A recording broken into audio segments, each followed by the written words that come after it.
Y hago la invitación para el siguiente ponente, quien nos hablará sobre el uso responsable de la inteligencia artificial.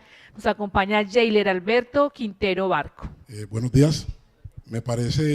Quiero arrancar con algo que me pareció un acierto de los programadores del evento, porque digamos que parte de la charla que les quiero dar tiene que ver mucho con lo que mencionaba el ponente anterior y tiene que ver con ese uso responsable que tenemos con la IA. Siempre he dicho que las IA no son malas, ¿no es cierto? Es la manera como nosotros la utilicemos. Incluso para muchos de estos eventos yo la utilizo. Uno de mis campos de trabajo en los que vengo haciendo investigaciones es el tema de la ciberseguridad y la inteligencia artificial. Es decir, cómo esos nuevos vectores de ataque que contienen inteligencia artificial han empezado a ponernos en un reto superior. Pero hoy no quería centrarme tanto en eso, sino un poco más en lo que es ese uso responsable que hay a partir de allí. Soy muy dado a crear frases, soy muy de la línea motivacional, pero entonces en este caso yo le dije al ChatGPT que me ayudara a construir una frase que evocara un poco nuestra charla, ¿no es cierto? Le di algunos parámetros importantes, no dejarla que ella trabaje sola, sino entregarle información para que ella pueda ser más asertiva en la manera como entrega información. Entonces construyó la siguiente: el uso responsable de la inteligencia artificial no es solo un mandato ético, sino el fundamento sobre el cual construir un futuro en el que la tecnología amplifica nuestras capacidades sin comprometer nuestra humanidad. Me pareció muy interesante lo que el ChatGPT, a partir de los elementos que le entregué, construyó, porque creo que me leyó perfectamente la mente frente a los desafíos que nosotros tenemos en lo que tiene que ver con la inteligencia artificial. La inteligencia artificial como tal, pues ha permitido que el mundo empiece a girar en otros contextos. Yo recuerdo cuando me vine a estudiar ingeniería a Medellín, yo soy chocuano, vine a estudiar ingeniería en el 95, el temor que tenían las personas era de que las computadoras iban a desplazarnos. Con el tiempo hay más computadoras, más puestos de trabajo. Hoy en día uno de los temores es que la inteligencia artificial nos termina desplazando. Andrés Oppenheimer, en un libro muy interesante que se llama El futuro de los trabajos a partir de la inteligencia artificial, en la era de la automatización, él plantea algunos elementos interesantes, en los cuales él dice que definitivamente la inteligencia artificial terminará desplazando a aquellas personas que no se preparen. Hoy en día tenemos muchas personas que simple y llanamente le dicen a la inteligencia artificial, haga tal cosa, y ella empieza a trabajar. Pero si tú sabes administrarla, si tienes conocimiento, que es parte de la reflexión que se hace ahí, y es que la inteligencia artificial definitivamente va a ser controlada por aquellas personas que se preparen, que se formen y sepan sacar lo mejor de ella, ¿no es cierto? Entonces, a partir de ella se va a fortalecer, se van a fortalecer grandes campos que quisiera que los analizáramos un poquito. Es decir, hacia dónde apunta o dónde va a agregar valor, ¿no es cierto? Desde la ingeniería nosotros hablamos de cómo los sistemas permiten agregar valor mejorando esa experiencia del usuario, ¿cierto? Alguien me preguntaba, ¿cómo así que la experiencia del usuario? Yo decía, es lo que hace que una persona decida ir a tu negocio, ir a tu universidad, ir a tu entorno y no escoger el otro. Porque a partir de las vivencias que tiene ahí, le has aportado valor frente a lo que él tiene, ¿no es cierto? Entonces, algunas de las áreas que tenemos por ahí, la manufactura es una de las áreas a las cuales la inteligencia artificial le va a agregar mucho valor. Incluso ya hoy vemos muchos sistemas automatizados donde la inteligencia artificial está permitiendo que se entreguen productos con mayor calidad. Interesante, la salud. Ese es otro campo donde podemos ver que la inteligencia artificial definitivamente va a agregar valor.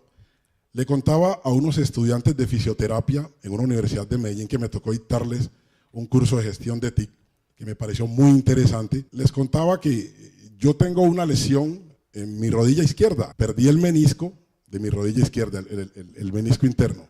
Y le pregunté a la inteligencia artificial qué tratamiento debería seguir una persona que perdió su menisco interno de su rodilla izquierda. Le dije que pesa 110 kilos, o sea, le di muchos elementos. Al final, la inteligencia artificial me trajo todo el tratamiento y yo les mostré lo que el médico me había enviado y lo que la inteligencia artificial me decía. Digamos que hasta esa parte es muy interesante. La pregunta es, ¿seríamos capaces de dejarnos operar por una inteligencia artificial? Ahí empieza la duda, ¿no? O sea, ¿será que 100% podemos dejar que ella controle el entorno? Otra área en la que se empieza a utilizar y se agrega mucho valor es en las finanzas. Por ahí hay una historia de una empresa que hacía trading, que a partir de un error que hubo en la programación, es decir, el sistema automáticamente apostaba en la bolsa de valores, hubo un problema en el código que terminaron dándose cuenta del problema en el código 30 minutos después de haber arrancado el problema. Lo grave aquí fue que la empresa perdía $1 millón cada minuto por ese error, ¿no es cierto? Entonces, ahí es donde empezamos a ver hasta dónde yo puedo empezar a dejar que la inteligencia artificial controle, ¿no es cierto? ¿O qué puedo hacer con ella? Pienso que el gran error que tenemos es creer que ella va a reemplazar al hombre. Y lo que debemos verla es como un muy buen complemento. Esa es la manera o parte de la reflexión que yo quiero traer hoy aquí. En el transporte, ahí también podemos empezar a ver cómo la inteligencia artificial puede agregar valor.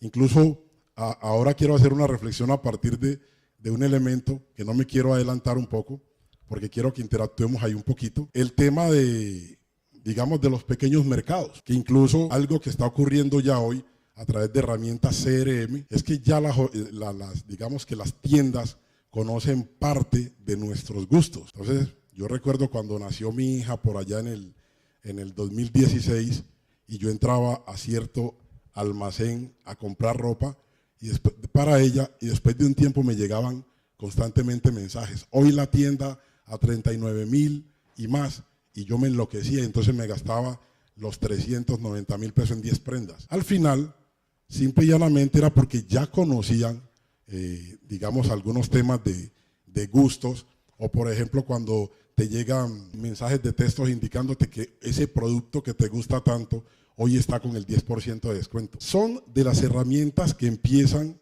digamos, a aportar valor, porque empieza uno a decir cómo me conocen de bien en tal tienda, que incluso me envían mensajes frente a tal cosa.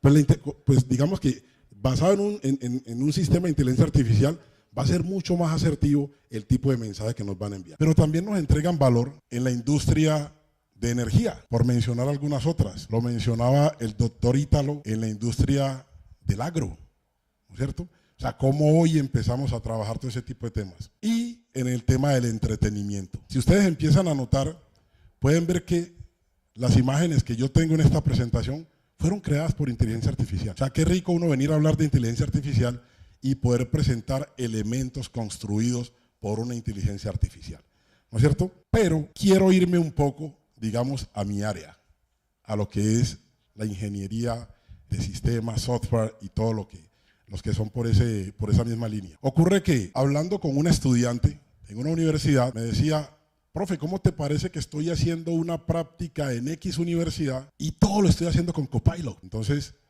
le dice a Copilot qué quiere, en qué lenguaje, y Copilot le tira el código. Ella ese código lo monta en el programa y le funciona. Pero yo le decía: ¿y tú qué le has aportado a ese código? O sea, ¿qué de lo que tú trabajas, qué de tu lógica le has aportado a ese código?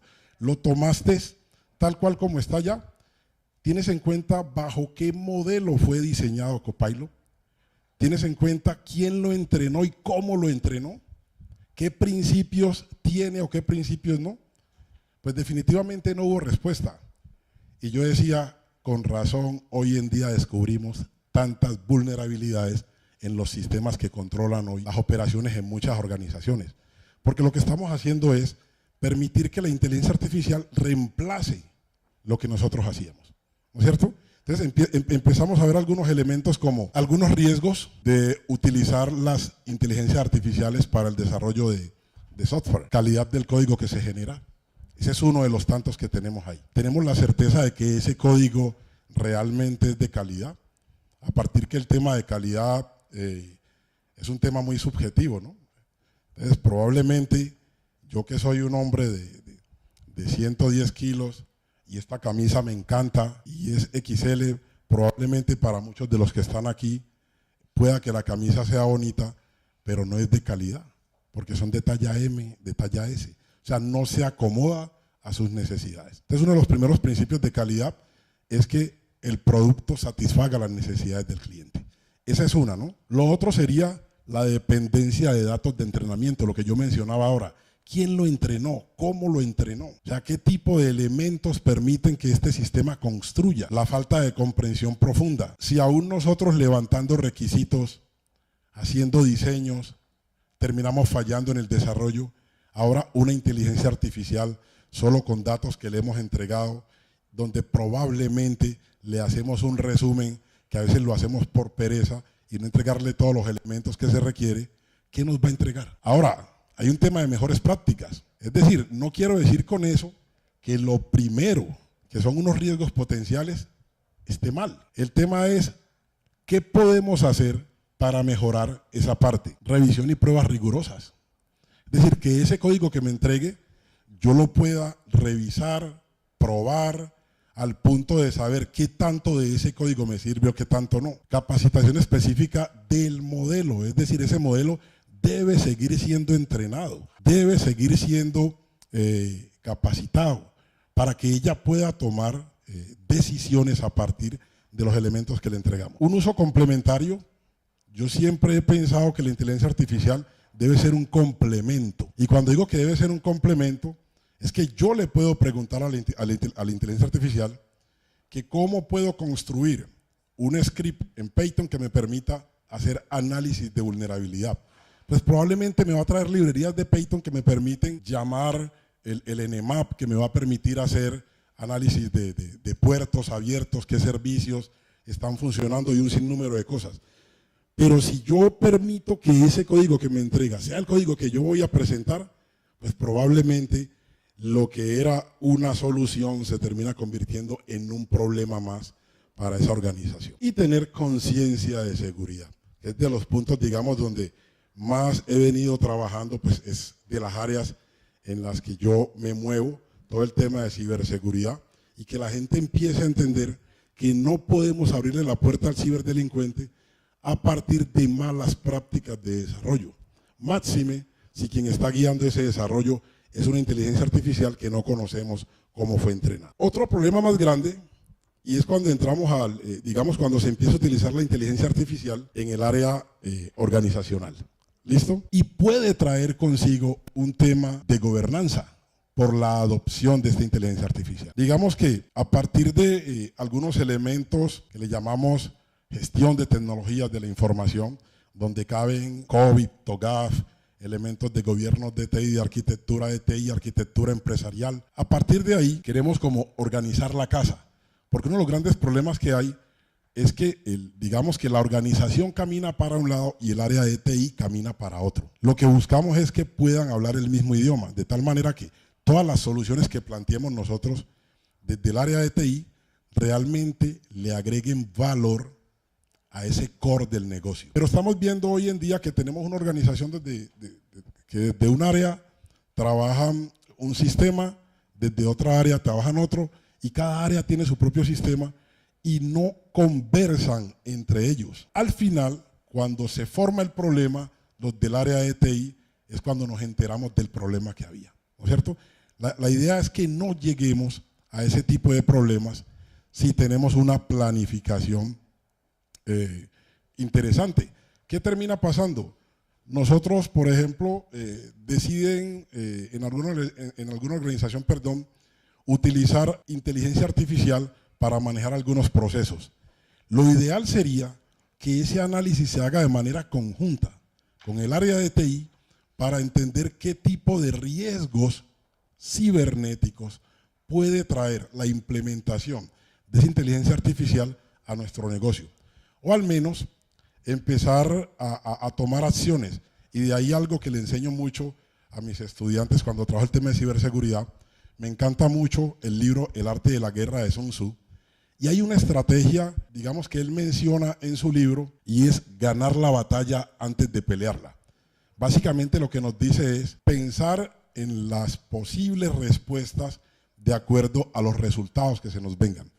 Entonces, si nosotros tenemos conciencia de qué tipo de sistema vamos a implementar, de qué riesgos tenemos presente, pues probablemente podemos establecer estrategias de ciberdefensa que nos permita estar preparados ante cualquier evento de seguridad. Entonces, así se puede llegar a ver una organización con la implementación de la inteligencia artificial si no se tiene claro el propósito de por qué se está implementando. Algo que ocurre mucho, personas que se loguean en el chat GPT con el correo corporativo. La pregunta es, ¿sabemos qué hay detrás del chat GPT?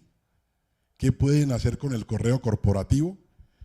No sé si a ustedes les tocó ver una aplicación que las personas subían su rostro y la aplicación los ponía en el cuerpo de un militar. Entonces, yo hacía ciertos análisis. Nosotros empezamos a utilizar herramientas que si yo cobro $1 por su uso al año, con seguridad, todos estamos en capacidad de pagar $1. Pero esas herramientas las ponen gratis. Pero esas herramientas toman datos biométricos de nosotros.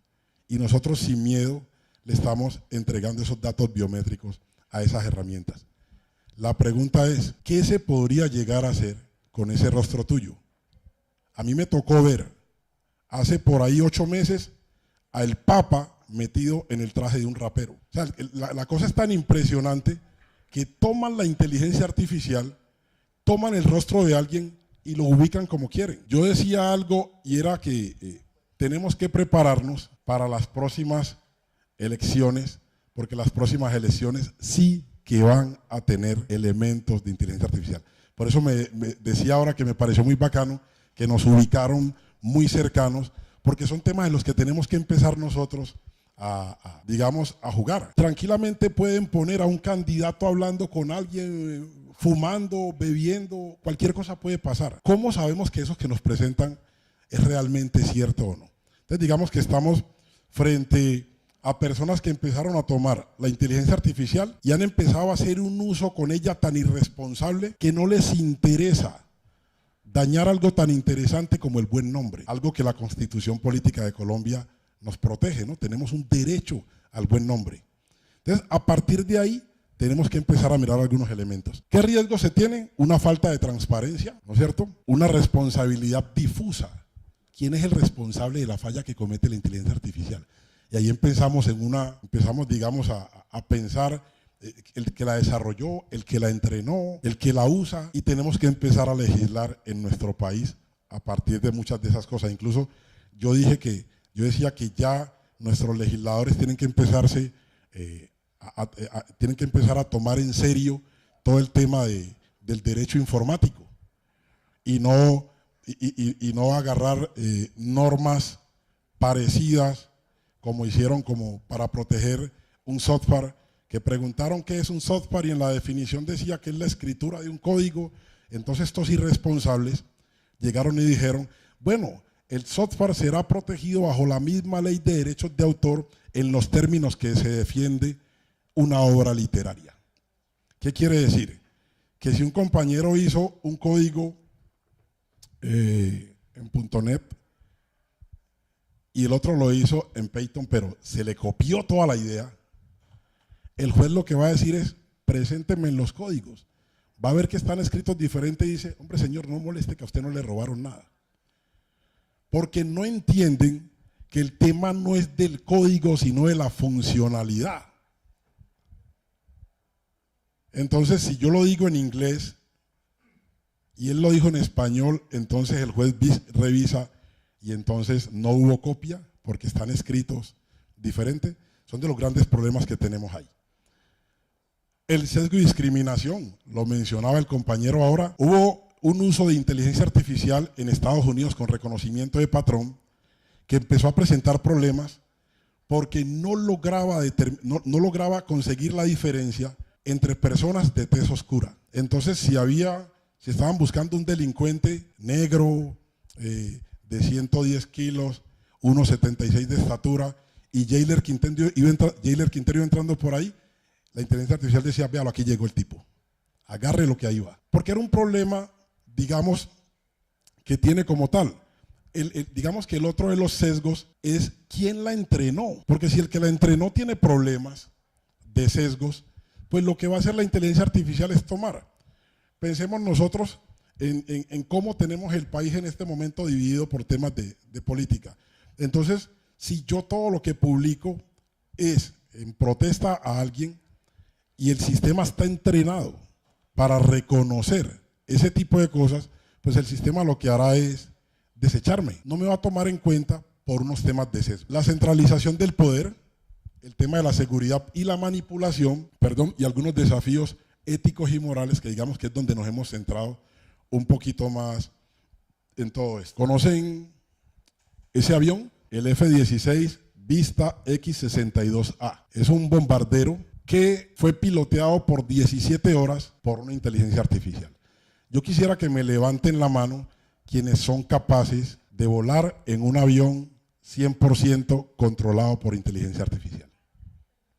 ¿No se animan? Ocurre que me pareció muy curioso hacerle esa pregunta al ChatGPT. Le pregunté a la inteligencia artificial si sería capaz de volar en un avión 100% controlado o tripulado por la inteligencia artificial. Y el resultado fue que ni el ChatGPT se anima a montarse en ese avión. Y mire lo que me dijo. Es una pregunta interesante y compleja.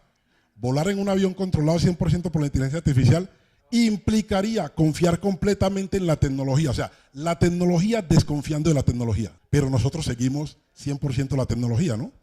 Y luego dice, para todas las funciones de vuelo, incluyendo despegue, la navegación, aterrizaje, sin intervención humana directa. Y plantea algunos elementos que nos permiten saber o que lo plantean como desafíos. Y quise centrarme en el de la seguridad. Dice, la seguridad es la mayor preocupación. Las tecnologías actuales de inteligencia artificial están avanzando en la capacidad de manejar situaciones complejas, pero todavía existen limitaciones, especialmente en escenarios imprevistos. Es decir, hay situaciones donde se requiere de la pericia del hombre. Hay situaciones de esas. Yo le decía a alguien, ¿tú te imaginas la inteligencia artificial atendiendo partos? Probablemente esos partos normales que no tienen problema los resuelve. ¿Qué ocurre si el bebé viene con el cordón umbilical enredado en el cuello? ¿Podrá resolver esa situación? ¿Qué ocurre en ese vuelo si le tocó aterrizar con viento cruzado y el viento está golpeando demasiado fuerte? ¿Será capaz de resolver esa situación? Digamos que el tema es cómo la utilizamos. Aquí en Colombia ya hace poco un juez utilizó la inteligencia artificial para escribir una sentencia. Básicamente le agregó unos elementos y le preguntó que qué pensaba frente a ello. Es decir, le dio mucha información, que es lo importante aquí. La idea es darle demasiada información para que ella pueda, a partir de esa información, tomar decisiones. Y lo que terminó dando como resultado fue una sentencia, y esa sentencia, a partir de ella, los que saben de derecho, pues ya a partir de ella podrán darse muchos fallos en temas de derecho. Es decir, que ya la inteligencia artificial es permitida para dar conceptos en temas jurídicos y legales, ¿no es cierto? Pero digamos que es algo de lo que uno puede mostrar ahí. Tienen que adoptarse como tal reglas de juego, es decir, no está mal el uso de la inteligencia artificial. Por eso me gustaba cuando nuestro compañero anterior decía, oiga, no hay que tenerle miedo. Es que el tema no es de miedo, el tema es de responsabilidad. ¿Qué tipo de uso le vamos a dar? ¿Qué tipo de elementos le vamos a entregar a la inteligencia artificial para que ella, a partir de ahí, pueda trabajar? Entonces, para que para que tengamos una inteligencia artificial trabajando de manera clara, transparente, hay que crear unas reglas de juego. Y por mencionar algunas, establecer políticas claras. Yo le decía a unos estudiantes de seguridad informática que no basta con crear las políticas, ¿no es cierto?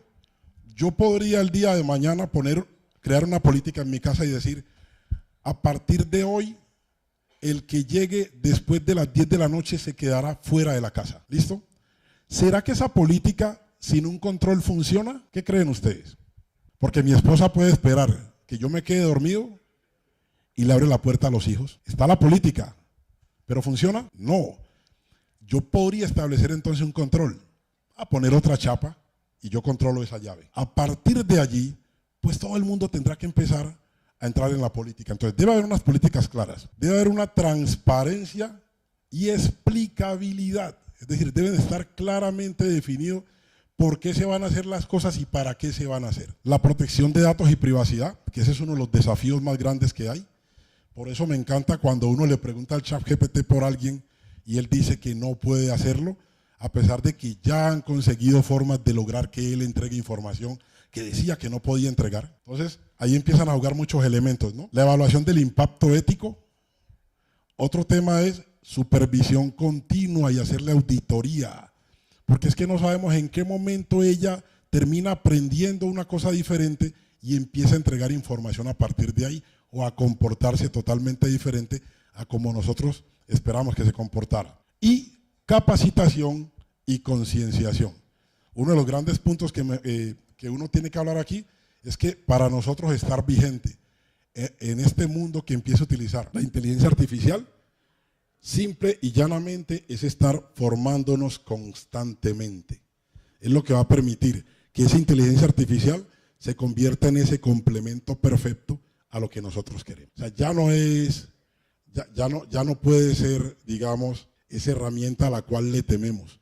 No, ese es nuestro compañero, es el que nos va a ayudar a nosotros a poder conocer cosas. Incluso cuando yo voy a viajar a alguna región, yo puedo escribir y preguntarle qué ocurre con esa región. Perfecto. Yo soy de Quibdó, Chocó, y en este momento digamos que estamos atravesando uno de los momentos más difíciles en temas de violencia. Si alguien va para Quibdó y le pregunta a la inteligencia artificial cómo está el tema sociopolítico, socioeconómico, de seguridad, probablemente le entregue información suficiente para que la persona sepa que va a ir, pero que hay zonas que probablemente no debería transitar. Es decir, que ya hoy no estamos tan ciegos frente al mundo. Hay unos retos que nos trae como tal. Y aquí en este espacio lo llevé a los auditores de ciberseguridad con el uso de la CIA. Porque creo que ahí es donde va a empezar a jugar fuertemente la inteligencia artificial. Hoy en día, los ciberataques están conteniendo muchos elementos de inteligencia artificial. Entonces, el ciberdelincuente está creando el ciberataque y lo está entrenando. No solo lo está entrenando para que él pueda perpetrar el ataque, sino que lo está entrenando también para que pueda esquivar las medidas de defensa que tienen las organizaciones. Esto ha llevado entonces a que las empresas productoras de software de protección tengan que empezar también a crear sistemas de defensa que utilizan inteligencia artificial, capaces de predecir qué puede ocurrir, trabajar por comportamiento, ¿no es cierto?, para que puedan evitar los ataques del día cero. Ataques del día cero son esos ataques que el ciberdelincuente acabó de crear y los soltó. Pues muchos de los malware que están hoy en día no van a ser capaces de reconocerlo, pues no reconocen ese código. Pero si se trabaja a partir de comportamientos, el sistema será capaz de determinar que le lanzaron un ping, que después de ese ping que le enviaron lanzaron un Nmap, y él dice, venga, primero lograron ver si había conexión entre mi máquina y ellos. Después de eso, lograron mandar un Nmap. Le están preguntando a mi máquina qué puertos tiene abierto, qué servicios están trabajando, qué sistema operativo tiene, qué versión de sistema operativo tiene. Pues esto no es un comportamiento normal. Entonces lo que tiene que hacer mi sistema de inteligencia artificial automáticamente es bloquearlo. A ese nivel tenemos que empezar a llegar, ¿no es cierto?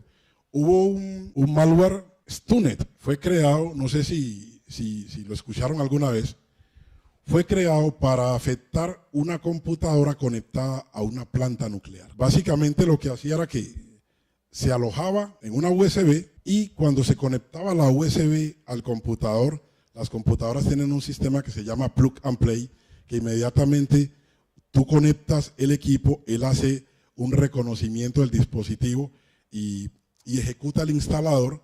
Pues en segundo plano, cuando él ejecutaba el instalador, se ejecutaba el Stunet. Y el Stunet lo primero que hacía era lanzar una especie de text a esa computadora. El text, muy técnico, lo que pretendía descubrir era si esa computadora estaba conectada al reactor de una planta nuclear. Cuando él lanzaba el text en esta máquina y el test le arrojaba que esta máquina no estaba conectada al reactor, él se quedaba ahí esperando que se conectara otra USB y se pasaba a esa USB y él seguía ahí, ¿no es cierto? Pues terminó llegando a la USB de un ingeniero que trabajaba en la máquina del reactor nuclear de una planta nuclear. El resultado, inmediatamente el sistema le mostró que sí estaba conectado al reactor, lo que hizo fue que ejecutó el malware. Y el malware una de las cosas que hacía era acelerar las revoluciones del reactor. Es decir, lo que pretendían era explotar la planta nuclear. Pues esta planta nuclear tuvo que ser apagada porque no sabían en qué parte estaba el tema del malware como tal. Pues la idea sería que un sistema de inteligencia artificial sea capaz de detectar y determinar en qué parte quedó ese malware y poder, digamos, contenerlo, ¿no? Dentro de los retos, protección de datos, ataques a la inteligencia artificial, la transparencia y control, una integración y compatibilidad, escalabilidad y gestión de cambios, formación y conocimiento. Esa sigue siendo una de las mejores herramientas que hay para el uso de la inteligencia artificial. Estarnos capacitando constantemente frente a ellas. Retos, desafíos, qué problemas tenemos ahí, ¿no es cierto? Y me gusta, así como abrí con un mensaje del ChatGPT, le dije, hombre, ChatGPT, me invitaron a un foro mundial de inteligencia artificial, pero quiero despedirme con una frase que contenga todos los elementos del foro.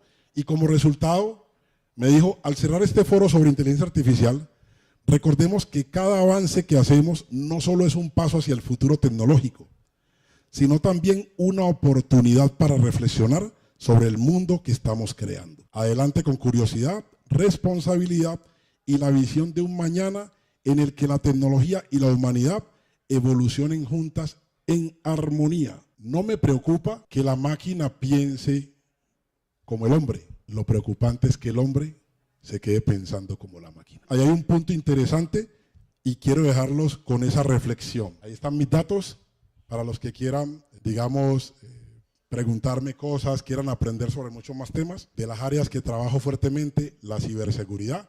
Espero esta charla que les compartí les haya sido agradable y les aporte mucho en lo que ustedes tienen pensado hacer hacia futuro. Feliz día.